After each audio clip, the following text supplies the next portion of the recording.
is a test of the National Weather Service Emergency Warning System from Atlanta, KEC-80. This test is conducted at approximately 11:30 each Wednesday morning, weather permitting. If this had been an actual emergency weather situation, the warning alarm would have been followed by an actual watch or warning.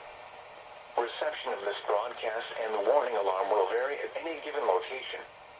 This variability, normally more noticeable at greater distances from the transmitter, will occur even if you are using a quality receiver in perfect working order. To provide the most consistent warning service possible, the warning alarm will normally be activated for warnings in selected watches within a 40-mile radius of your transmitter. This area includes the following counties in the Atlanta listening area: Cherokee, Clayton, Cobb, DeKalb, Douglas, Fayette, Forsyth, Fulton, Gwinnett, Henry, Newton, Rockdale, and Walton. This concludes the weekly test of the warning alarm system. We now return to our normal weather broadcasting.